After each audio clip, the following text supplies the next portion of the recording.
దేవునికి స్తోత్రం కలుగును గాక. ఈ సమయంలో మనము దేవుని యొక్క వాక్యాన్ని మనం ధ్యానించుకుందాం.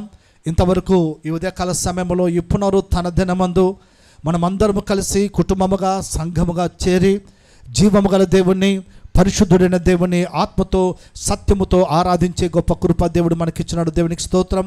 అలాగే చెప్పబడిన అద్భుతమైన సాక్ష్యాలను బట్టి కూడా దేవునికి మహిమ కలుగును గాక. ఇంతవరకు మనం అందరం కలిసి మన చిన్న బిడ్డల కొరకు, ఎందుకంటే పిల్లలు నెక్స్ట్ అకాడమిక్ ఇయర్లోకి స్కూల్లోకి వెళ్తుపోతుండగా వారికి దేవుడు మంచి జ్ఞానం ఇవ్వాలని మనమందరం కూడా వారి కొరకు వారి మీద చేతులుంచి మనమందరం కూడా కలిసి ప్రార్థించే గొప్ప కృపను దేవుడు ఇచ్చినాడు. అందరు బట్టి దేవునికి మహిమ కలుగును గాక. ఆమేన్. ఈ సమయంలో మనం దేవుని యొక్క వాక్యాన్ని మనం ధ్యానించుకుందాం ప్రియులారా. మనందరికీ తెలిసిన మాటలే మనం చూస్తూ చదువుతూ అలాగే అనేక సార్లు ధ్యానించుకున్న మాటల్ని ఈ ఉదయకాల సమయంలో మరొకసారి దేవుని యొక్క వాక్యాన్ని మనం ధ్యానించుకుందాం. ఈ దినం పరిశుద్ధాత్మ దేవుడు మన జీవితాలతో ప్రభు ఎలాగ మాట్లాడబోతున్నాడో ఆయన చేతులకు మనల్ని అప్పగించుకుంటూ మనం ఈ యొక్క వాక్యాన్ని మనం ధ్యానించుకుందాం ప్రియులారా. మత్తయి సువార్త 14వ అధ్యాయము. మత్తయి సువార్త 14వ అధ్యాయము 22 నుంచి కొన్ని వచనాలని మనం చదువుకుందాం ప్రియులారా. మత్తయి సువార్త 14వ అధ్యాయము 22 నుంచి 27 వచనాల వరకు నేను చదువుతున్నాను. దయచేసి అందరూ కూడా మనం జాగ్రత్తగా దేవుని యొక్క వాక్యాన్ని వినందాం. వెంటనే ఆ జన సమూహములను తాను పంపివేయునంతలో తన శిష్యులు దోణ ఎక్కి తనకంటే ముందుగా అద్దరికి వెళ్ళవలనని ఆయన వారిని బలవంతము చేసెను. 23వ వచనం. ఆయన ఆ జనసమూహములను పంపివేసి ప్రార్థన చేయుటకు ఏకాంతముగా కొండ ఎక్కిపోయి సాయంకాలమైనప్పుడు ఒంటరిగా ఉండెను. అప్పటికి ఆ దోణె దరికి దూరముగా ఉండగా గాలి ఎదురైనందున అలల వలన కొట్టబడుచుండెను. రాత్రి 4వ జామున ఆయన సముద్రం మీద నడుచుచు వారి యుద్ధకు వచ్చెను. ఆయన సముద్రం మీద నడుచుట శిష్యులు చూచి తొందరపడి భూతమని చెప్పుకొని భయము చేత కేకలు వేసిరి. వెంటనే యేసు ధైర్యము తెచ్చుకొనుడి, నేనే, భయపడకుడని వారితో చెప్పగా. చిన్న ప్రార్థన చేసుకుందాం. సర్వశక్తిమంతుడైన మా తండ్రి, మమ్మల్ని ఎంతగానో ప్రేమిస్తున్న మా పరలోకపు దేవ, పరిశుద్ధుడానికి స్తోత్రం. ఈ యొక్క దినాన్ని బట్టి నీకు స్తోత్రం. ఇంతవరకు నాయన ఆరాధనలో మీరు మాకు తోడుగా ఉన్నందుకు నీకు వందనాలు. యేసయ్య, ఈ సమయంలో నీ వాక్యాన్ని మేము చదువుకున్నాం. ఈ వాక్య భాగం ద్వారా అక్కడ చేరువచ్చిన మా అందరితో కూడా మీరు మాట్లాడమని, నన్ను నీ యొక్క ఆత్మతో బలపరిచి నీ పక్షాన్ని నిలబెట్టుకోమని యేసుక్రీస్తు నామములో ప్రార్థించి వేడుకొనుచున్నాము తండ్రి. ఆమెన్. ఆమెన్. హల్లెలూయా. మనం చదువుకున్న ఈ వాక్య భాగము మత్తయి సువార్త 14వ అధ్యాయము 22 నుంచి కొన్ని వచనాలను మనం చదువుకున్నాం. అక్కడ మనం చదువుకున్న ఆ వాక్య భాగం యొక్క సారాంశం అంతా ఏమని ఒకసారి మనం గ్రహించినట్లయితే, యేసు ప్రభు తన శిష్యులు సముద్రం మీద, తన యేసు ప్రభు యొక్క శిష్యులు సముద్రంలో వెళ్తూ ఉన్నప్పుడు యేసు ప్రభు సముద్రం మీద నడుచుకొని వారి యొద్దకు వచ్చింటున్నాడు. అది దాని యొక్క భావం. మనం గమనించినట్లయితే, మనం దేవుని యొక్క వాక్యాన్ని ఒకసారి మనం గమనించినట్లయితే, యేసు ప్రభు ఒక అద్భుతమైన కార్యము ద్వారా తాను ఏమై ఉన్నాడో తన శిష్యులకు యేసు ప్రభు అక్కడ కనపరుచుకున్నాడు. ఆమెన్. అంతకుముందు యేసు ప్రభు ఒక అద్భుతమైన కార్యం చేసినాడు. పై వచనాలలో మనం చూస్తే యేసు ప్రభు ఒక అద్భుతమైన కార్యం చేసినాడు. ఏ కార్యం చేసినాడు చెప్పండి? 5 రొట్టెలు 2 చేపలను 5,000 మందికి ఆహారంగా పంచిపెట్టి ఉన్నాడు. అందరూ కూడా అక్కడ ఉన్నాడు. వారందరూ ఉండగానే యేసు ప్రభు ఆ కింది వచనములో మనం చూస్తే తన శిష్యులను ఏమి చెప్పినాడంటే, నేను వస్తాను, మీరు అద్దరికి వెళ్ళండి అని చెప్పినాడు. అంటే అవతలికి వెళ్ళండి అని చెప్పినాడు. ఏ అవతలికి? మన పక్కింటికి కాదు, సముద్రము అవతలికి వెళ్ళండి అని చెప్పినాడు. శిష్యులు కూడా యేసు ప్రభు చెప్పినట్టుగానే ఆయన శిష్యులు అందరూ కూడా, యేసు ప్రభు యొక్క శిష్యులు ఎంతమంది చెప్పండి? 12 మంది. 12 మంది శిష్యులందరూ కలిసి సముద్రములో దోణిలో ప్రయాణమై వెళ్తూ ఉన్నారు. వెళ్తూ ఉన్నప్పుడు యేసు ప్రభు ఎక్కడ ఉన్నాడంటే, ఆ 5,000 మంది, అంటే 5,000 మందికి ఆహారాన్ని పంచిపెట్టినాడు కదా, ఆ జనమంతా ఇంకా అక్కడే ఉన్నారు. వారందరి కోసం కూడా ప్రార్థన చేసిన తర్వాత యేసు ప్రభు ఏకాంతముగా కొండపైకి ఎక్కి ప్రార్థనకి వెళ్ళినాడు ప్రియులారా. ఎందుకంటే యేసు ప్రభు ప్రార్థన చేయడం ఆయన యొక్క పని. ఆయన కొండలపైన ప్రార్థన చేస్తున్నాడు. ఆయన ఎక్కడ ఉన్నా ఆయన ప్రార్థన చేస్తూ ఉన్నాడు. హల్లెలూయా, హల్లెలూయా. ఆయన ఎక్కడికి వెళ్ళగానే ఆయన ప్రార్థన చేస్తున్నాడు. శిష్యులను పంపించినాడు, ఆయన ప్రార్థన చేస్తూ ఉన్నారు. శిష్యులేమో సముద్రంలో ప్రయాణం చేస్తూ ఉన్నారు.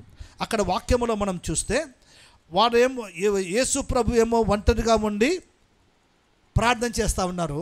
శిష్యులేమో సముద్రములో 12 మంది, ఒకరు కాదండి, ఒకరిని ఒంటరిగా పంపించలేదు యేసు ప్రభు. 12 మంది శిష్యులందరూ కలిసి సముద్రములో ప్రయాణం చేస్తూ ఉన్నారు. ఎక్కడ ప్రయాణం చేస్తూ ఉన్నారు? ఆ సముద్రంలో ప్రయాణం చేస్తున్న ఆ 12 మంది శిష్యులకు ఒక సముద్రం పైన ఒక మంచి అవగాహన ఉంది. సముద్రము యొక్క అవగాహనలో, ఎందుకంటే వారందరూ ఏం చేసేవాళ్ళు? చాలామందికి శిష్యులలో ఎక్కువ మంది ఏం పని చేసేవాళ్ళు? చేపలు పట్టేవారు. చేపలు పట్టేవారికి సముద్రము బయట ఉండి చేపలు పట్టరు, సముద్రము లోపలికి వెళ్ళి చేపలు పట్టేవాళ్ళు. హల్లెలూయా. అందుకోసమే వాళ్ళకి సముద్రము పట్ల ఒక గొప్ప అవగాహన ఉంది.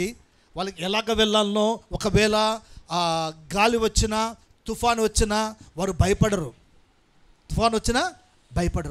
ఎందుకంటే వాళ్ళకి అలవాటు అయిపోయి ఉంటుంది. ఎలాగైనా ఇది కొంతసేపు ఉంటుంది, వెళ్ళిపోతుంటుందిలే అని. కానీ ఇక్కడ జరిగిన ఒక సంఘటనను మనం గమనించినట్లయితే ఒకసారి చూడండి. 25వ వచనాన్ని నేను చదువుతున్నాను. రాత్రి 4వ జామున ఆయన సముద్రం మీద నడుచుచూ వారి యొద్దకు వచ్చెను. ఎక్కడి నుంచి నడుస్తూ ఉన్నాడంట? ఎక్కడ నడుస్తున్నాడంట? నేను ఇంత చదివినాను. ఎక్కడ నడుస్తున్నాడంట? సముద్రం మీద నడుస్తూ ఉన్నారంట. ఎవరు? మన యేసయ్య. ఆమేన్. ఎక్కడ నడుస్తున్నాడంట ఆయన? సముద్రం మీదనే రోడ్డు వేసినాడు మన దేవుడు. ఆయన ఇశ్రాయేలు ప్రజలని ఐగుప్తు దేశము నుంచి వాగ్దాన దేశమైన పాలు తేనెలు ప్రవహించే దేశములో వారిని నడిపించేందుకు వారిని అందరినీ సముద్రం పైన నడిపించాలా. కానీ సముద్రాన్నే 2 పాయలుగా చేసి అక్కడ ఆరిన నేలన దేవుడు వారిని ఎక్కడికి నడిపించినాడు? పాలు తేనెలు ప్రవహించే వాగ్దాన దేశానికి వారిని నడిపించినాడు. అంత సముద్రాన్నే 2 పాయలుగా చేసి ఆరిన నేలన నడిపించిన ఆ సర్వశక్తిమంతుడి దేవునికి సముద్రం మీద నడవడం పెద్ద కష్టమేమీ కాదు. ఇప్పుడు ఇప్పుడు మనకు నీళ్ళను ఆపు చేయాలంటే పెద్ద డ్యాములు కడతా ఉన్నారు. ఆంధ్రాలో ఒక డ్యామ్ కడతా ఉన్నారు, పోలవరం డ్యామ్ అని. కొన్ని కోట్లు ఖర్చు పెట్టినా, 1000 కోట్లు ఖర్చు పెట్టినా ఇంకా అది రెడీనే కాలే. అంటే నేనేం చెప్తున్నానంటే, నీళ్లను అట్లా ఆపు చేయాలంటే డ్యాములు కట్టాలా, కానీ మన దేవునికి డ్యాములు కట్టాల్సిన పని లేదు. మోషే కర్రను తీసుకున్నాడు, అట్లా అన్నాడు అంతే.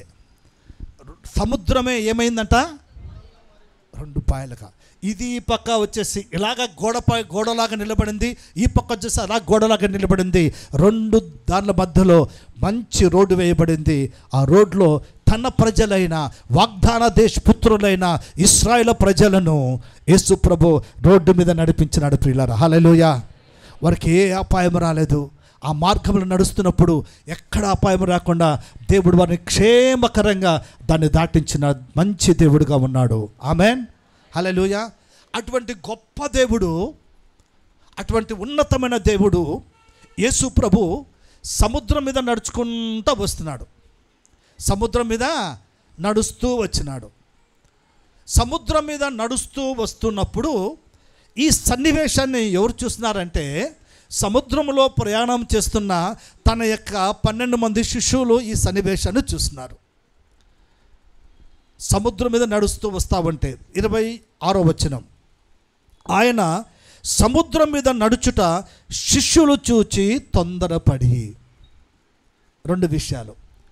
సముద్రం మీద నడుస్తున్న యేసయ్యను ఎవరు చూస్తున్నారంట?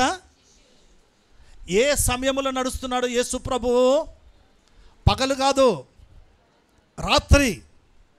రాత్రికాల సమయంలో ఆయన సముద్రం మీద నడుస్తూ వస్తూ ఉన్నాడు. ఈ విషయాన్ని ఎవరు చూస్తున్నారంట? శిష్యులు చూసినారు. శిష్యులు చూసిన తర్వాత మా రక్షకుడు, మా ప్రభువు, మా విమోచకుడు సముద్రం పైన నడుస్తూ మా దగ్గరికి వస్తున్నాడని సంతోషపడినారా? ఏం చేస్తున్నారు వాళ్ళు? తొందరపడినారు. ఏ విషయంలో తొందరపడినారంటే ఆయనను ఫలానా అనే లెక్క వేసే విషయంలో తొందరపడినారు ప్రియులారా. ఆయన ఏమై ఉన్నాడో అది గ్రహించలేక ఆలస్యమైపోయినారు వారు. ఈ దేవుడు వారి జీవితాలకి, వారిని పక్కన పెట్టండి పక్కసేపు, మన జీవితాలలో ఆ యేసుక్రీస్తు ఏమై ఉన్నాడో అనే విషయాన్ని మనము సరైన విధానంలో లెక్క చేయలేకపోతున్నాం. నిజంగా యేసుక్రీస్తు నా జీవితానికి ఫలానా అని సరిగ్గా మనం అర్థం చేసుకుంటే ఈ లోకంలో దేనికి కూడా భయపడం ప్రియులారా. హల్లెలూయా.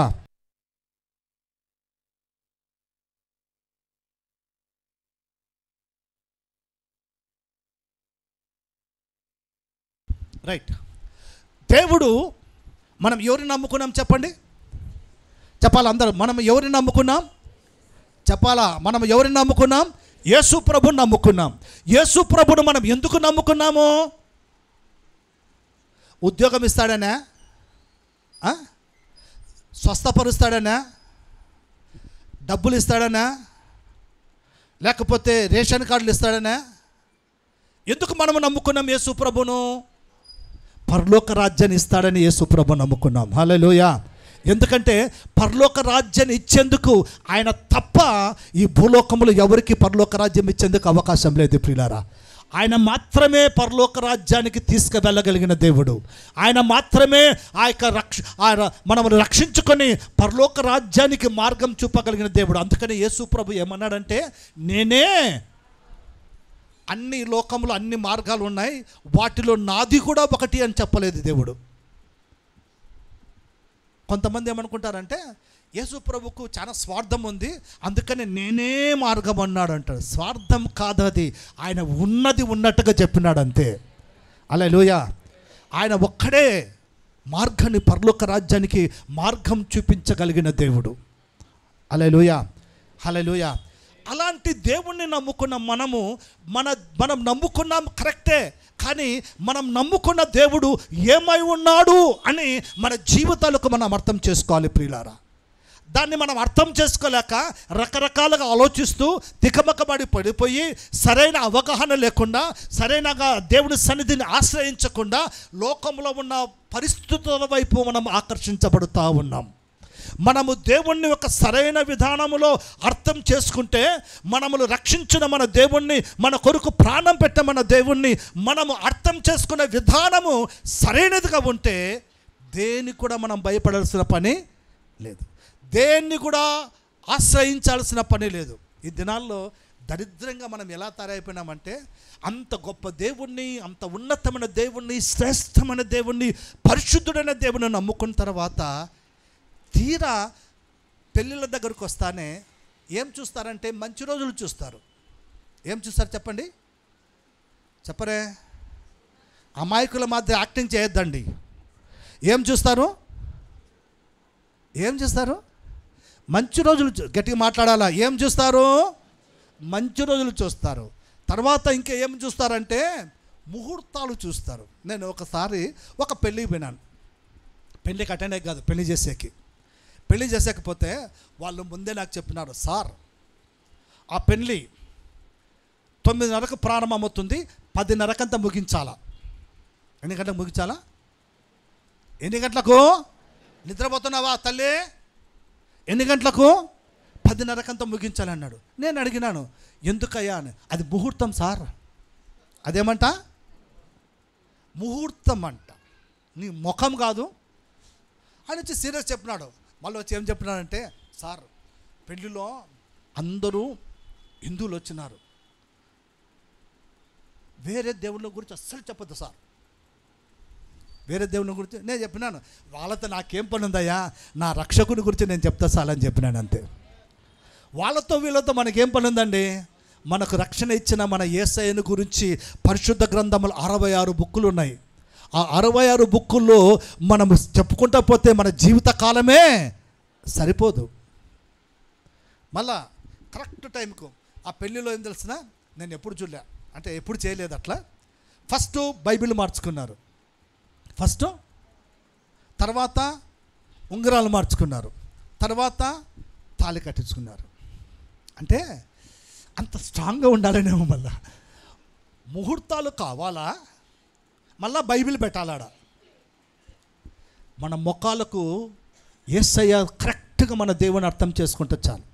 నేను చెప్పిన ఆయనకు ఆడ వాక్యంలో నేను చెప్పినాను, ఎంతోమంది బలమైన ముహూర్తాలు చూసుకొని, సెలబ్రిటీలు బలమైన ముహూర్తాలు చేసుకొని పెళ్లి చేసుకున్నారు, వాళ్ళు కొంతకాలం కూడా సంసారం చేయడం లేదు. ఎవరు?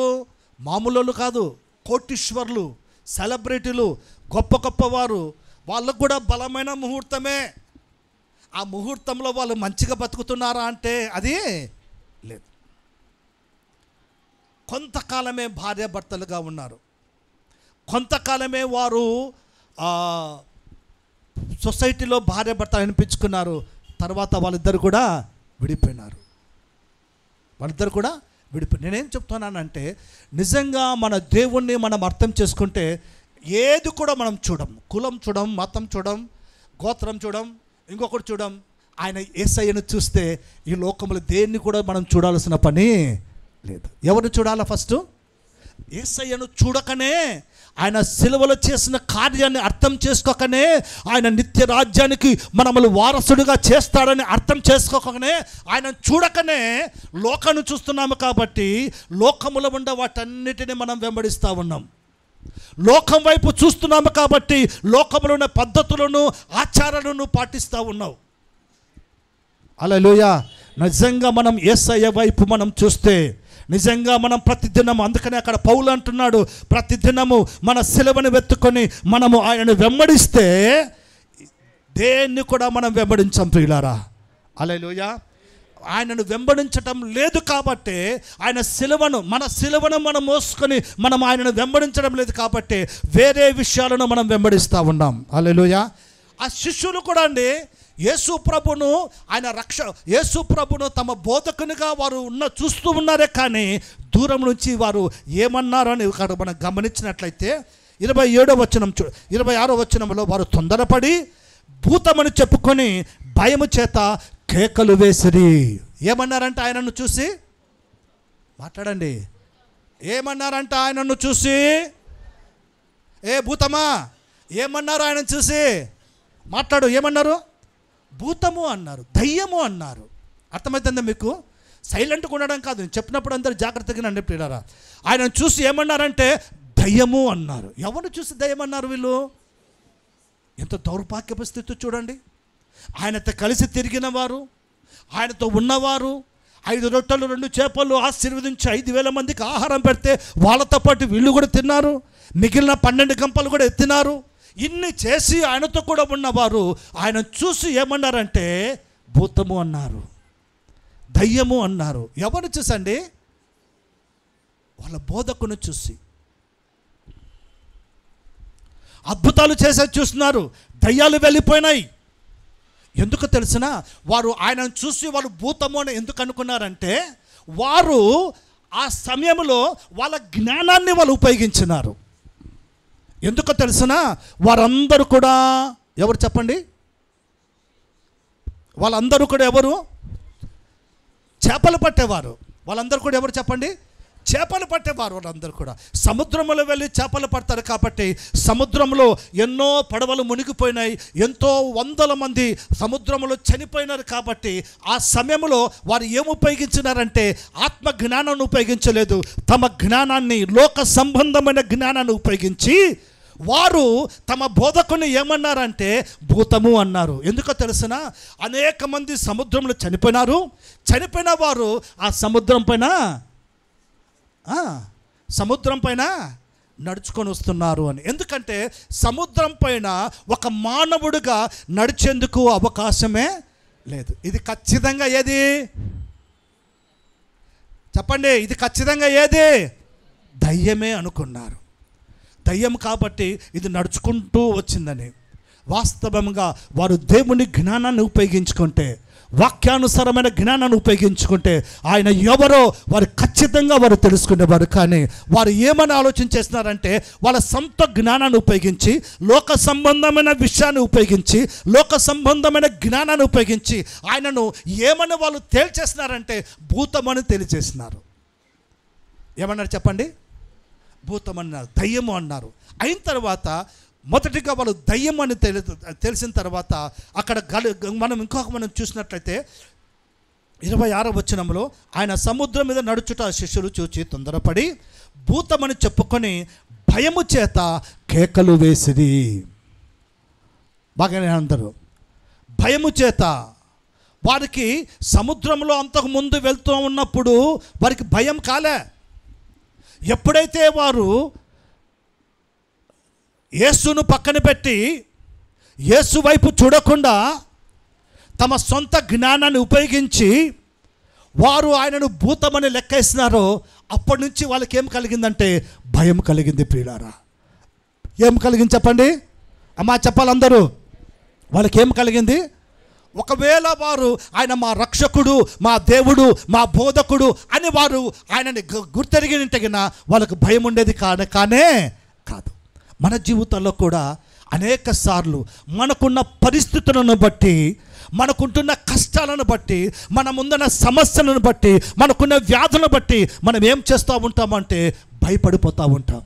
నిజంగా యేసయ్య దేవుని వాక్యములో ఆయన ఏం సెలవిస్తున్నాడో, ఆయన వాగ్దానాలు కానీ ఆయన వాక్యాన్ని కానీ మన జ్ఞాపకం చేసుకుంటే భయం అనేది మన దగ్గరికి రాదు. హల్లెలూయా. ఆయన వాక్యం మనల్ని ఏం చేస్తుందంటే బలపరుస్తుంది, ధైర్యపరుస్తుంది, ప్రోత్సాహపరుస్తుంది. మనం భయపడాల్సిన పనే లేదు. హల్లెలూయా, హల్లెలూయా. చూడండి, అక్కడ జరిగిన పరిస్థితులను మనం ఒకసారి ఆలోచన చేస్తే, మొదటిగా వారు ఆయనను చూస్తున్నారు. చూసింది ఎవరిని? యేసయ్యను చూస్తున్నారు. కానీ వారు ఆయనను ఏ విధంగా లెక్కేస్తున్నారంటే భూతమని లెక్కేస్తున్నారు. ఎప్పుడైతే దాన్ని దయ్యం అనుకున్నారో వాళ్ళలో ఏం కలిగిందంటే భయం అనేది కలిగింది. భయం అనేది వాళ్ళకు కలిగింది. ఏమైపోతామో, మేము చనిపోతామేమో, దయ్యం వచ్చింది భయం అని వాళ్ళు భయపడిపోతున్నప్పుడు అక్కడ జరిగిన ఇంకొక సంఘటన మనం చూస్తే, వారు భయము చేత, భూతమని చెప్పుకొని భయము చేత ఏం చేస్తున్నారంట? అక్కడ చూస్తే వాక్యం చూడండి, అక్కడ ఏమని రాయబడిందంటే కేకలు వేసిరి అని. ఏమేస్తున్నారంట వాళ్ళు? ఏం చేస్తున్నారంట వాళ్ళు? కేకలు వేస్తున్నారు. ఒకవేళ ఆయన రక్షకుడు అని తెలిసింటే వాళ్ళు భయపడరు, కేకలు వేయరు. వాళ్ళు ఏం చేస్తారంటే ప్రార్థన చేస్తారు. వారు ఏం చేస్తారండి? ప్రార్థన చేస్తారు. వారు ప్రార్థన విడిచిపెట్టినారు, రక్షకుని విడిచిపెట్టినారు, ఆయన జ్ఞాపకం లేకుండా చేసుకున్నారు. వారి హృదయంలో ఆయన లేడు. వాళ్ళ జ్ఞానాన్ని ఉపయోగిస్తున్నారు, లోక సంబంధమైన జ్ఞానాన్ని ఉపయోగిస్తున్నారు. తనకు తెలిసిన ఆ విద్యను వారు ఉపయోగిస్తే వాళ్ళు ఏమనుకున్నారంటే సముద్రం మీద నడిచేది ఖచ్చితంగా అది భూతమే, అది దయ్యమే అనుకొని లెక్కేసుకున్నారు. తర్వాత ఆ దయ్యం అది ఆకారము దగ్గరికి వస్తూ ఉంది. ఎక్కడికి వస్తూ ఉంది? దగ్గరికి వస్తూ ఉంది. దగ్గరికి వచ్చే కొద్దీ వారిలో ఏమైపోయిందంటే భయం ఎక్కువైపోయింది. ఏమైపోయింది చెప్పండి? భయం ఎక్కువైపోయింది. ఇది ఖచ్చితంగా, అంతే కదా నాగనా, ఇది ఖచ్చితంగా దయ్యమే, ఎందుకంటే మా దగ్గరికి వస్తుందని. వాస్తవంగా ఒకసారి మన ప్రకారంగా ఆలోచిస్తాం. ఇట్లా విషయాలు ఏ విషయాలు? దయ్యమో భూతమో అనేది ఒకరు ఇద్దరు ఉంటే భయపడవచ్చునేమో, కానీ 12 మంది ఉన్నారు. 12 మంది ఉన్నారు. అంతమంది ఉంటే భయపడతారా? మాట్లాడండి. అంతమంది ఉంటే భయపడతారా? సాధారణంగా భయపడే అవకాశము లేదు. ఏదో ఒకరు ఇద్దరు ఉంటే భయం వస్తుందేమో, ఇది నిజంగా అదే నా దగ్గరకు వస్తుంది, నన్ను చంపేస్తుంది, అయిపోయా, మన ఇద్దరం వెళ్ళిపోతాం అని భయం వస్తుంది. కానీ 12 మంది ఉన్నారు అక్కడ. 12 మంది కూడా వారి యొక్క టాలెంట్ని వారు ఉపయోగిస్తున్నారు. ఏం టాలెంట్ అంటే లోక సంబంధమైన జ్ఞానాన్ని ఉపయోగించి, ఎందుకంటే వాళ్ళకు తెలుసు సముద్రం పైన మానవుడు నడిచేందుకు అవకాశం లేనే లేదు. సముద్రంలో ఎన్నో చనిపోయినారు, ఎన్నో దయ్యాలు బయటకు తిరుగుతూ ఉన్నాయని. అది దాంట్లో ఇది ఒకటి అనుకున్నారు. తెల్లగా వస్తూ ఉంది దగ్గరికి వచ్చే కొద్దీ వారిలో ఏమైపోయింది చెప్పండి? ఏమై పుడతా ఉంది? భయం పుడతా ఉంది. భయపడ కొద్దీ వాళ్ళు ఇంకా గట్టిగా కేకలు వేస్తున్నారు. ఒకసారి ఆలోచించేస్తాం. ఆ సముద్రంలో ఈ బుద్ధిలోని వాళ్ళు కేకలు వేస్తూ ఉన్నారు. ఎవడన్నా వాళ్ళ కేకలు వింటాడా? ఆ చుట్టుపక్కల వీరు గట్టిగా అరుస్తే ఎవరైనా వచ్చి వాళ్ళని రక్షిస్తారా? ఇప్పుడు మనం ఈ భూమి పైన ఉన్నాం, మన చుట్టుపక్కల ఇండ్లలో చాలా ఇండ్లు ఉన్నాయి. ఏదైనా మనకు ఒక అపాయం కలిగినప్పుడు గట్టిగా అరిచినామనుకోండి, ఎవరు వస్తారు? చుట్టుపక్కల ఆ పక్క వైపులు వచ్చి ఏదైనా సహాయం చేసేందుకు వస్తారు, ముందుకు వస్తారు. కానీ ఈ సముద్రంలో కేకలు వేస్తూ ఉన్నారు. వీళ్ళని కాపాడేందుకు ఎవరైనా వస్తారా? ఊనా మీరేందో విగ్రహాల మధ్యకు భయపడిపోతుండే, మా దగ్గర వస్తూ ఇప్పుడే దయ్యం వస్తుందని ఇప్పుడు ఆ సముద్రంలో ఉండి కేకలు వేస్తే వీళ్ళ దగ్గరికి ఎవరైనా వస్తారా? ఎవరైనా కాపాడతారా? ఎవరైనా వారిని అపాయం నుంచి తప్పిస్తారా? వాళ్ళు బాగినండి, వారు ఆ 12 మంది శిష్యులు ప్రార్థించవలసిన సమయంలో కేకలు వేస్తూ ఉన్నారు భయంతో. ఎంత పెద్ద మిస్టేక్ చేస్తున్నారో చూడండి. వారికి తెలుసు. వారిని అడిగినారు, ప్రభువా మాకు ప్రార్థన నేర్పించమని అడిగినారు. ఆ ప్రార్థనను మర్చిపోయినారు. భయముతో ప్రార్థనను మర్చిపోయినారు. లోకాన్ని చూస్తూ, ఆ విషయాలు చూస్తూ ఉన్నదంతా మర్చిపోయి కేకలు వేయడం ప్రారంభించినారు. మన జీవితాల్లో కూడా ఇలాంటి సంఘటనలు మన జీవితాల్లో జరుగుతూ ఉన్నాయి. ఒకవేళ మనకు సముద్రంలో జరగకపోవచ్చు, ఈ భూమి పైన మనం బ్రతుకుతున్న మన పరిస్థితుల మధ్యలో చాలాసార్లు ప్రార్థించవలసిన సమయంలో, మొరపెట్టవలసిన సమయంలో, దేవునితో గడపవలసిన సమయంలో లోకంతో గడుపుతూ సమస్యలకు దగ్గరవుతూ ఉంటాం. ప్రియులారా, ఒకసారి ఆలోచన చేయండి. మన జీవితాలలో ఇంతవరకు ప్రార్థించలేని, యేసు ప్రభువుని నమ్ముకున్న అప్పటి నుంచి నీ జీవితంలో, నా జీవితంలో, మన జీవితాలలో ప్రార్థించలేని దినాలు ఎన్ని గడిచిపోయినా ఒకసారి ఆలోచించేయండి. దేవుణ్ణి మరిచిపోయి లోకంతో కలిసి, లోకంతో స్నేహం చేసి, లోక సంబంధమైన విషయాలతో లీనమైపోయి, కలిసిపోయి దేవునికి అవమానకరంగా ఎన్నిసార్లు జీవించలేదు మనం ఒకసారి ఆలోచించేయండి. దేవునికి వ్యతిరేకంగా ఎన్నిసార్లు బ్రతకలేదు మనం ఆలోచించేయండి. ఎంత దౌర్భాగ్యమ స్థితిలో ఉన్నాము కదా. విశ్వాసులమని చెప్పుకొని, దేవుని పిల్లలమని చెప్పుకొని, ఆయన రక్తం ద్వారా కడగబడమని చెప్పుకొని, ప్రతి వారము కూడా అలాగే ప్రభు యొక్క బలలో పాల్గొంటూ బాప్తిసం తీసుకొని కూడా ఇంత దౌర్భాగ్యముగా, ఇంత పరిస్థితుల మధ్యలో మనం బ్రతుకుతూ ఉన్నాం. ఎంత ఒకసారి ఆలోచించేయండి ప్రియులారా. మనం ఇంకా దేవుని యొక్క వాక్యంలో మనం చూస్తే కేకలు వేస్తూ ఉన్నారు వారు. వాళ్ళు ఏం చేస్తా ఉన్నారు చెప్పండి? గట్టిగా చెప్పాలి అందరూ. ఏం చేస్తూ ఉన్నారమ్మా? ఇలా సార్ నా నిద్ర వస్తుంది అంటారా? వారు భయంతో కేకలు వేస్తూ ఉన్నారు. అక్కడ మనం గమనించినట్టయితే 27వ వచనంలో వెంటనే యేసు ధైర్యం తెచ్చుకొనుడి, నేనే, భయపడకూడని వారితో చెప్పాను. అక్కడ యేసు ప్రభు ఏం చెప్తున్నారు చెప్పండి? ఎప్పుడంట వాళ్ళు భయపడి దగ్గరకు వస్తూ ఉన్నారు. దయ్యము అని వాళ్ళు దేన్నైతే చూసి భయపడినారో అది వారికి దగ్గరికి సమీపిస్తూ ఉంది. వాస్తవంగా వారు అనుకున్నట్టుగా అది దయ్యము కాదు.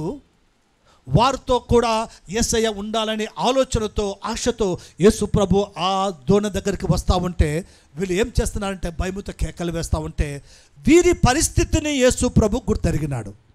ఎవరి పరిస్థితి? శిష్యుల పరిస్థితి. ఆ సముద్రంలో ఆ పడవలో వారు ఉంటున్నారు. అందరూ గలిబిలితో ఉన్నారు. నెమ్మది లేదు, ఎవరికి సమాధానం లేదు. ఇంకా దయ్యం అనుకున్నారు, చచ్చిపోతాం అనుకున్నారు, కేకలు వేస్తూ ఉన్నారు. వారి పరిస్థితి చూసి యేసు ప్రభు ఏం చేస్తున్నాడంటే వెంటనే అని రాయబడింది అక్కడ 27వ వచనంలో, వెంటనే యేసు ధైర్యము తెచ్చుకొనుడి, నేనే, భయపడకూడని వారితో చెప్పెను. ఎందుకు యేసు ప్రభు ఈ మాట వారితో చెప్పవలసి వచ్చిందంటే, వెంటనే యేసు ఎప్పుడంట వారి పరిస్థితిని చూస్తున్నాడు. ఇంకా యేసు ప్రభు వారి యొక్క పరిస్థితిని గుర్తెరిగి, ఎందుకంటే ఇంకా కొంచెం సమయం అలాగా ఆలస్యం అయితే వీరు ఆ పడవలోంచి దుక్కి సముద్రం దూకు చచ్చిపోతారని చెప్పి యేసు ప్రభు గుర్తెరిగి, ఎందుకంటే వీళ్ళు ఎవరు చెప్పండి, వీళ్ళందరూ జాలరులు. శిష్యుల కంటే ముందు వీళ్ళందరూ కూడా వీళ్ళకి ఈత వస్తుంది, వాళ్ళు సముద్రం దుంకేస్తారు. ఇంకా వాళ్ళకి దేని ధైర్యం అంటే మాకు ఈత వస్తుంది అనే ధైర్యం. వారు ఇంకా వాళ్ళ పరిస్థితి యేసు ప్రభు చూస్తున్నాడు. చూసి కొంత ఆలస్యం చేస్తే వీళ్ళు సముద్రం దిక్కు చచ్చిపోతారేమని చెప్పి గుర్తెరిగి యేసు ప్రభు ఏం చేస్తున్నాడంటే వెంటనే యేసు ఏం చెప్పినాడు చెప్పండి? ఫస్ట్గా ధైర్యం తెచ్చుకోండి. ఏం చెప్పినాడు చెప్పండి? ధైర్యం తెచ్చుకోండి, భయపడకండి, నేనే అన్నాడు యేసు ప్రభు. నేనే, భయపడకండి అన్నాడు. హల్లెలూయా, హల్లెలూయా. వారు ఉన్న పరిస్థితులను బట్టి యేసు ప్రభు ఏమన్నాడంటే ధైర్యం తెచ్చుకో, భయపడద్దు, నేనే అన్నప్పుడు వారందరూ కూడా ధైర్యంగా నిలబడగలిగినారు. లేకపోతే ఆలస్యం అయిపోయింటే ఆ 12 మంది శిష్యులలో ఎందరూ సముద్రంలో దూకి ఆత్మహత్య చేసుకుందరో మనకైతే తెలియదు. కానీ యేసు ప్రభు అన్నాడు భయపడద్దండి, నేనే. మన జీవితాల్లో కూడా ప్రియులారా, మనం ఉంటున్న ఈ పరిస్థితుల్లో కూడా అధైర్యపడి నాకు ఎవరు లేరు, నా కష్టాల నుంచి విడిపించేవారు ఎవరు లేరు, నాకున్న ఈ బాధల నుంచి నన్ను విడిపించేవారు ఎవరు లేరు అని మన జీవితంలో మనము నిరాశతో, నిస్పృహతో, భయము చేత, దిగులు చేత అలాగే నిలబడి ఉన్నావేమో. కానీ మన ప్రభు అంటున్నాడు, అక్కడ ఏమన్నాడంటే వెంటనే యేసు ఎప్పుడంట వాళ్ళతో, ఆ కష్టాల్లో ఉన్న వారితో యేసు ప్రభు అన్నాడు. ఈ ఉదయకాల సమయంలో ఈ ఆరాధనకు వచ్చిన మనందరి జీవితంలో కూడా పరిశుద్ధాత్మ దేవుడు ఏమంటున్నాడంటే వెంటనే యేసు ఏమన్నాడు తర్వాత ధైర్యం తెచ్చుకోనండి, భయపడద్దండి, ధైర్యం తెచ్చుకోండి. నీకున్న పరిస్థితుల బట్టి నువ్వు నిరాశలో ఉన్నావేమో, భయపడద్దు, ధైర్యంగా ఉండు. నీకుంటున్న ఆ యొక్క ఆర్థిక సమస్యలు బట్టి నువ్వు కృంగిపోతున్నావేమో, ధైర్యంగా ఉండు, నేనే, భయపడకండి అని ప్రభు సెలవిస్తుంటున్నాడు. ఆమెన్, హల్లెలూయా, హల్లెలూయా. అది అయిన తర్వాత మనం గమనించినట్లయితే చూడండి, అదైన తర్వాత మనం గమనించినట్లయితే 28వ వచనం నేను చదువుతున్నాను, జాగ్రత్తగా విందాం. పేతురు, ప్రభువా నీవే అయితే నీళ్ళ మీద నడిచి నీ యొద్ద వచ్చుటకు నాకు సెలవిమ్మని ఆయనతో అనెను. ఆయన రమ్మనగానే పేతురు దోణ దిగి యేసు నొద్దకు వెళ్ళుటకు నీళ్ళ మీద నడిచెను. కానీ గాలిని చూచి భయపడి మునిగిపోసాగెను. ఇక్కడ మనం గమనించినట్లయితే అది ఒక భాగం. యేసు ప్రభు సముద్రం మీద నడుస్తూ దగ్గరకు వచ్చినప్పుడు వారంతా ఇలాగ భయపడిపోయిన తర్వాత యేసు ప్రభు ఏమన్నాడంటే నేనే, భయపడొద్దని సెలవిచ్చిన తర్వాత అప్పుడు 12 మంది శిష్యులలో ఒక శిష్యుడు అనేటి పేతురు ఏమంటున్నాడంటే ప్రభువా నీవే అయితే, ప్రభువా ఒకవేళ తోమగిన ఇంటగిన నువ్వే నిజంగా అయితే మాకు ఏదైనా ఒక రుజువు చూపించు ప్రభువా అని అడిగిండేనేమో.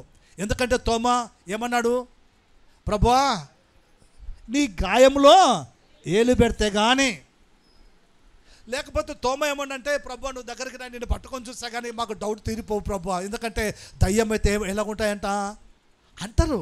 ఏమి మెత్తగా ఉంటాయని, దానికి ఎముకలు ఉండవని, కాళ్ళు వెనక్కి తిరిగి ఉంటాయని, వెనకెనికి నడుస్తుందని రకరకాలుగా అనుకుంటూ ఉంటారు. దయ్యాలు రక్షణ లేకపోతే మనమే ఒక దయ్యం. పాపం చేస్తే పాపములు అదొక దయ్యం. తాగుపోతుంది అదొక దయ్యం. ఈ తాగుపోతే దయ్యం ఎనికి నడుస్తుందా? వ్యభిచారం చేసే దయ్యం ఎనికి నడుస్తుందా? చెప్పండి, నడవవు కదా. ధైర్యంగా తాగిపోయి తులుతానో ఎట్లొకటి అది ముందుకు పోతుంది. కానీ కొన్ని దయ్యాలు పడితేనే ఎట్లుంటాయన్నమాట. కొంత అదే అనుకుంటాం, తెల్లగా ఎంటకలు ఇరిపోసుకొని ఇట్లా నడుచుకుంటూ వస్తాయి. కొన్ని ఇప్పుడు చూస్తారు కదా అక్కడక్కడక్కడ ఎట్లుంటాయంట, నల్లగా గుడ్లు పెట్టుకొని తెల్లగా పూసుకొని, లేకపోతే 2 కొమ్ములు ఇట్లా పెట్టుకొని అట్లా రావు దయ్యాలు. మనలోనే ఉన్నాయి కొన్ని దురాత్మలు. గర్వం అనే దురాత్మ, ఈడ్స్ అనే దురాత్మ, వేషధారణ అనే బ్రతుకు దురాత్మ, వ్యభిచారం అనే దురాత్మ, ధనాపేక్ష అనే దురాత్మ. ఇవన్నీ దురాత్మలే. ఇవన్నీ వాటికి సంబంధించిన చిన్నాయన పెద్దనాయన లేకపోతే వాళ్ళు కుట్టు దయ్యాలు. ఇవన్నీ చిన్న దయ్యాలు. అవన్నీ లోపల ఉన్నాయి.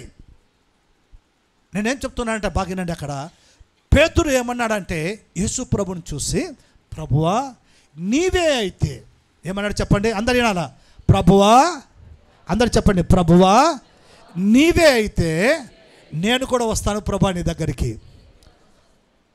అప్పుడు యేసు ప్రభు ఏమన్నాడంటే రా అన్నాడు. అప్పుడు యేసు ప్రభు ఏమన్నాడు, రమ్మన్నాడు.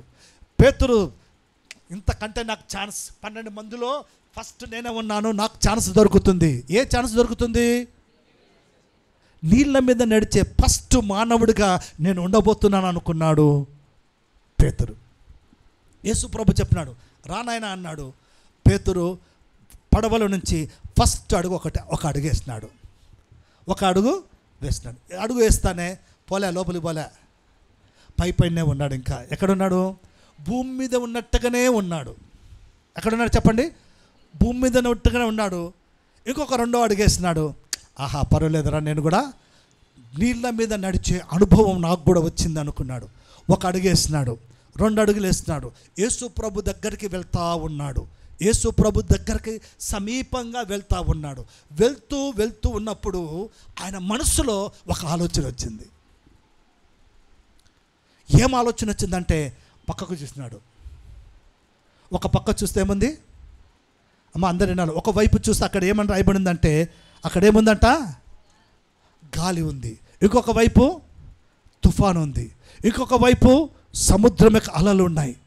వాటిని చూస్తూనే ఆయనలో ఏమైపడింది? భయం ఏర్పడింది. వాటిని చూస్తూనే భయం ఏర్పడింది. భయపడిపోయి అప్పుడు ఏమంటాడు అంటే, ప్రభువా నేను మునిగిపోతున్నాను, నన్ను రక్షించు అన్నాడు.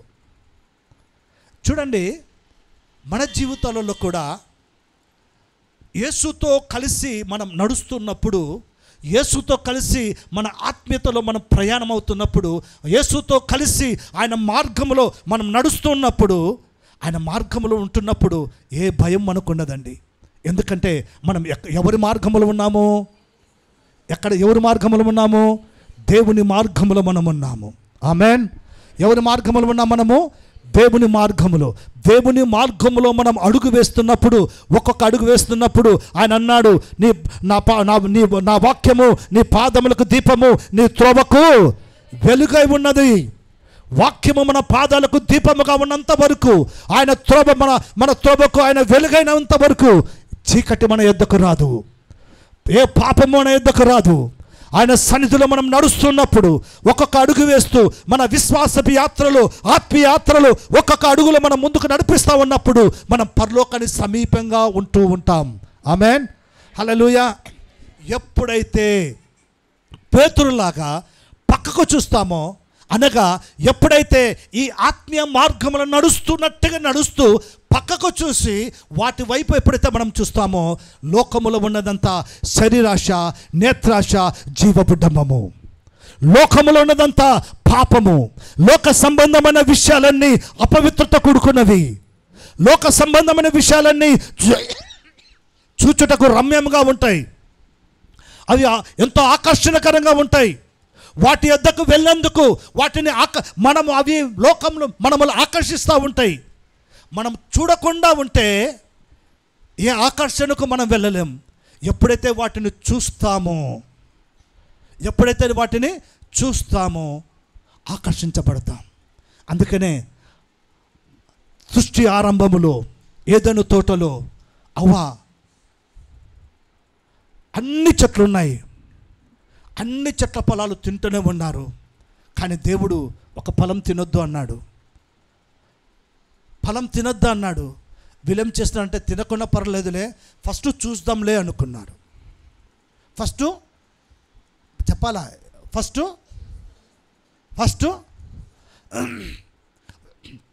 వెంటనే పోయి పండ్లు తీసుకొని తినలేదావా? ఫస్ట్ తినింది, చూసినప్పుడు ఎలాగ అనిపించిందంటే అక్కడ వాక్యంలో రాయబడింది, చూచుటకు అట్రాక్షన్. నేను అనుకుంటాను అది కూడా లిప్స్టిక్ పూసుకునేదేమో, బాగా తెల్లగా మళ్ళీ చక్కగా మేకప్ వేసుకొని వచ్చినదేమో, ఆకర్షణగా ఉందేమో. అది కూడా ఫస్ట్ చూసింది, ఏమైంది? ఆకర్షించబడింది. ఆయన అంటుండే, ఒక సేవకుడు ఎవరు స్టీవెన్ గారు అంటుండే, చూపులతో గుచ్చి చంపకోయని. దాన్ని చూస్తే చాలు మనం ఏమవుతాము? ఆకర్షించబడతాం. లోక విషయాలలో చూడండి, భార్య భర్తలు కలిసి ఇద్దరు కలిసి షాపింగ్ పోయినారు అనుకోండి, భర్త ఏమో పెద్దగా దాన్ని పట్టించుకోడు. అమ్మా తల్లులారా, మీ గురించి చెప్పేది, మీరు ఏమనుకునే చింత లేదు. ఆడోళ్ళ కన్నులు మాత్రం చాలా ప్రత్యేకంగా ఉంటాయి. ఈ షాపింగ్ విషయంలో ఏమేమి కలర్లు ఉన్నాయో ఇంట్లో అన్నీ తెలుసు. వీళ్ళకి లేని కలర్లు ఏమో వాళ్ళకి బాగా తెలుసు. బీరువా నిండా ఎవరో ఒకరు అంటండే, బీరువా నిండా స్థలం ఉంటాయి, బట్టలు ఉంటాయంట. ఆమెకు ఇంకొక చీర పెట్టుకోనికి స్థలం ఉంటుందంట, కానీ భర్తకు మాత్రం ఒక స్థలం ఉండదంట. వీళ్ళ చూపులే ప్రత్యేకం. ఎక్కడ షాపింగ్లో. పాపం భర్త ఏమో పర్సు చూసుకుంటూ ఉంటాడు, భార్య ఏమో ఏం చూస్తూ ఉంటుంది? చీరలు చూస్తూ ఉంటుంది, రకరకాల. పాపం వాడు చూపించుటోడైతే కుప్పలు వేసి ఉంటాడు. ఎన్ని చూసినా వీళ్ళ కళ్ళకు ఒక్కటి కూడా ఆకర్షణ కనపడదు. ఎందుకంటే ఈ కలర్ ఉంది, ఆ కలర్ ఉంది, ఈ డిజైన్ ఉంది, ఏం చేస్తాడు పాపం వాడు? తెలిచేస్తాడు. అన్నీ ఉన్నాయి మీ దగ్గర, ఒక్కొక్కరి దగ్గర 2-3 ఉండవు. ఎన్నెన్ని ఉంటాయి? దొంగలు చూడు, వీళ్ళందరూ సైలెంట్ కిల్లర్లు వీళ్ళు. రకరకాల డ్రెస్సులు ఉంటాయి. మామూలుగా మగోళ్ళకు ప్యాంటు షర్టో లేకపోతే లుంగో అంగో పంచ ఉంటుంది. ఆడోళ్ళకైతే టీషర్ట్లు వేసుకుంటుంటారు, జీన్స్ ప్యాంట్లు వేసుకుంటుంటారు. ఇంకా చెప్పండి అమ్మా, డ్రెస్సులు వేసుకుంటుంటారు, నైటీల పక్కన నైట్ డ్రెస్సులా అన్నీ రకరకాలుగా వేసుకుంటూ ఉంటారు. ఎన్ని ఉన్నా వాళ్ళ కళ్ళే సపరేట్. ఈ విషయంలో మాత్రం, వేరే విషయంలో లేదమ్మా, మీరు మంచోళ్ళు. ఈ విషయంలో, షాపింగ్ విషయంలో మాత్రం, హలో వింటున్నావా? షాపింగ్ విషయంలో మాత్రం చాలా చాలా. అందుకనే వాళ్ళని కొన్ని పంపించాను షాపుకు. నువ్వు పోయినావనుకో, ఏదో 1000-2000 ఇచ్చి పంపిస్తే దాంతో సర్దుకుంటారు. నువ్వు పోయినావనుకో, నీ ఏటీఎం కార్డు లేకపోతే నీ ఫోన్పే ఖాళీ అవుతుంది, జాగ్రత్త. రైట్. అవ్వ చూస్తేనే రమ్యంగా కనిపించింది. రమ్యంగా కనిపిస్తేనే ఫస్ట్ తెంపుకోలేదామె, చూసింది రమ్యంగా కనిపించింది. ఎలాగైనా దాన్ని నేను తినాలా అనుకున్నది. హల్లెలూయా. మన జీవితాల్లో కూడా ప్రియులారా, యేసయ్య వైపు చూస్తూ ఉంటే, ఆయన సిలువను చూస్తూ ఉంటే, యేసు ప్రభు మన కొరకు సిలువలో చేసిన కార్యాలను ధ్యానిస్తూ ఉంటే లోకం మనకు కనపడదండి. ప్రార్థనలో ఉంటే లోకం మనకు కనపడదండి. ప్రార్థన చేస్తూ వాక్యాన్ని చదువుకుంటూ ఉంటే లోక సంబంధమైన విషయాలు మనకు కనపడవు. అన్య ఆచారాలు మనకు దగ్గరికి రావు. ఈ లోక సంబంధమైన ఏ ఆచారం మన దగ్గరికి రాదు. మన దగ్గరికి ఏముంటుందంటే వాక్యం ఉంటుంది, ప్రార్థన ఉంటుంది, జీవము గల దేవుని సన్నిధి మనతో ఉంటుంది. హల్లెలూయా. ఎప్పుడైతే దాన్ని మర్చిపోతావో, ఎప్పుడైతే దాన్ని విడిచిపెడతావో సమస్యలన్నీ ఒక్కొక్కటి దగ్గరకు వస్తాయి. గాలి దగ్గరకు వస్తుంది. యేసయ్యను చూసినంత వరకు సముద్రం మీద ఉన్నాడు. యేసయ్యను విడిచిపెట్టి ఎప్పుడైతే లోకం వైపు చూస్తున్నాడో, గాలిని చూస్తున్నాడు, సముద్రాన్ని చూస్తున్నాడు, తుఫాను చూస్తున్నాడు, మునిగిపోవడం ప్రారంభించబడింది. హల్లెలూయా. మన జీవితాల్లో కూడా ప్రియులారా, మనం యేసయ్యను చూస్తూ ఉన్నంత వరకు ఆయనలో మనం ముందుకు నడిపించబడతాం. ఎక్కడ తొట్టిల్లేదానికి, ఎక్కడ పడిపోయేదానికి అవకాశం ఉండదు. ఏ సమస్య వచ్చినా ధైర్యంగా మనం ఎదుర్కోగలం. ఎలాంటి పరిస్థితులు ఎదురైనా యేసయ్యతో మనం ముందుకు అడుగు వేస్తూ ప్రభువులో మనకు ముందుకు నడిపించగలం. ఎందుకు తెలుసునా? మనమును రక్షించగలిగిన మన దేవుడు మాకు తోడు ఉన్నాడని. హల్లెలూయా. నాకు ప్రార్థన బలం ఉంది, వాక్యం ఉంది నా దగ్గర అని ధైర్యంగా మనం ముందుకు నడిపించబడతాం. ఎప్పుడైతే నీకులో ప్రార్థన ఉండదో, ఎప్పుడైతే నీ వ్యక్తిగతమైన ప్రార్థన జీవితము, వ్యక్తిగతమైన వాక్య జ్ఞానము మనకు ఉండదో, ప్రతి పరిస్థితిని చూసి భయపడతా ఉంటాం. ప్రతి చిన్న చిన్న సులువుగా చిక్కులు పెట్టు పాపానికి మనం పడిపోతూ ఉంటాం.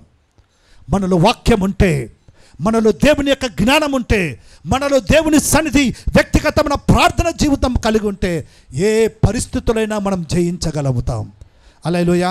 ఎందుకంటే నాతో యేసయ్య ఉన్నాడు. హల్లెలూయా. ఎవరున్నాడో మనతో? గట్టిగా చెప్పాలా, మనతో ఎవరు ఉన్నారు? లోకాన్ని జయించిన దేవుడు మనకు తోడై ఉన్నాడు. ఆయన అన్నాడు, మీకు కష్టాలు వస్తాయి, మీకు శ్రమలు వస్తాయి, భయపడద్దండి, నేను లోకాన్ని జయించి ఉన్నాను. ఆమేన్. కాబట్టి మనం జ్ఞాపకం చేసుకుందాం ప్రియులారా. పేతురు ఎప్పుడైతే యేసయ్యను దృష్టి పక్క మలిచి సమస్యను చూస్తున్నాడో, సముద్రం చూస్తున్నాడో, సముద్రం మీద నడిచే యేసయ్యను చూడకుండా దేని చూస్తున్నాడు? అలలను చూస్తున్నాడు. సముద్రం మీద నడుస్తూ ఉన్న ఆ రక్షకుడైన యేసయ్యను చూడకుండా గాలిని చూస్తున్నాడు. ఎప్పుడైతే వాటిని చూస్తున్నాడో తను మునిగిపోవడం ప్రారంభించబడింది. పక్కన చూస్తే ఖచ్చితంగా మనం మునిగిపోయే అవకాశం ఉంటుంది. ప్రక్క వైపు చూస్తే ఖచ్చితంగా మనం పడిపోయేందుకు అవకాశం ఉంటుంది. వాటి వైపు వీటి వైపు చూస్తే ప్రార్థన జీవితం లేకుండా, కుటుంబ ప్రార్థన లేకుండా, వ్యక్తిగతమైన ప్రార్థన లేకుండా, వాక్య జ్ఞానం లేకుండా అటువైపు ఇటువైపు చూస్తే ఖచ్చితంగా ఆత్మీయ జీవితంలో పడిపోయేకి మనకు అవకాశం ఉంటుంది. కాబట్టి నా ప్రియమైన దేవుని కుటుంబమా, సంఘమా, ఈ ఉదయకాల సమయంలో మన జీవితాలు మనం పరీక్షించుకుందామా? మన కొరకు ప్రాణం ఇచ్చిన దేవుడు, మన కొరకు మనల్ని రక్షించుకున్న దేవుణ్ణి మనం ఆయన వైపు చూస్తే ఎలాంటి పరిస్థితులైనా మనం ధైర్యంగా మనం ఎదుర్కోగలుగుతాం. ఆమేన్. అటు కృపలో పరిశుద్ధాత్మ మనల్ని ముందుకు నడిపించును గాక. కళ్ళు మూసుకుందాం, మనం ప్రార్థన చేసుకుందాం. Thank you Jesus. స్తోత్రం ప్రభువా. సర్వశక్తిమంతుడైన మా తండ్రి, జీవాధిపతివైన మా దేవ, పరిశుద్ధుడా, ఇంతవరకు నాయన మీరు మాకు తోడుగా ఉన్నందుకు నీకు స్తోత్రం. నీ వాక్యాన్ని మేము ధ్యానించుకున్నాం ప్రభువా. మీరు సముద్రం మీద నడిచిన దేవుడవు నాయన, సముద్రాన్ని పాయలుగా చేసిన దేవుడవయ్యా. మీరు ఆజ్ఞాపిస్తే గాలి ఆగిపోతుంది ప్రభువా, సముద్రము అలలు ఆగిపోతాయి నాయన, తుఫాన్ ఆగిపోతుంది ప్రభువా. అంత శక్తి కలిగిన దేవుడు మీరు మాకున్నందుకు నీకు స్తోత్రం నాయన. ఈ లోకంలో ఎలాంటి పరిస్థితులు ఎదురైనప్పటికీ మిమ్మల్ని ఆశ్రయిస్తే, ప్రార్థిస్తే, నీ సన్నిధిలో ఉంటే అవి లయమైపోతాయి తండ్రి. అలాంటి విశ్వాసములో, అలాంటి చక్కని ఆత్మీయతలో, అలాంటి ప్రార్థన జీవితం కలిగిన బిడ్డలుగా మమ్మల్ని బలపరచండి నాయన. మేమందరము కూడా ఎక్కడ ప్రభువా లోకం వైపు చూడకుండా, లోక ఆశల వైపు, ఆకర్షణల వైపు పోకుండా, లోక సంబంధమైన విషయాలలో మేము ముందుకు నడిపించబడకుండా నీ వైపు చూస్తూ అనుదినము తండ్రి మా సిలువను వెతుకొని నిన్ను వెంబడించే కృప పరిశుద్ధాత్మదేవా మాకు దయచేయండి నాయన. నీ వాక్యం విత్తబడింది, మీరే కార్యం చేయమని యేసుక్రీస్తు నామములో ప్రార్థించి వేడుకొనుచున్నాము తండ్రి. ఆమేన్.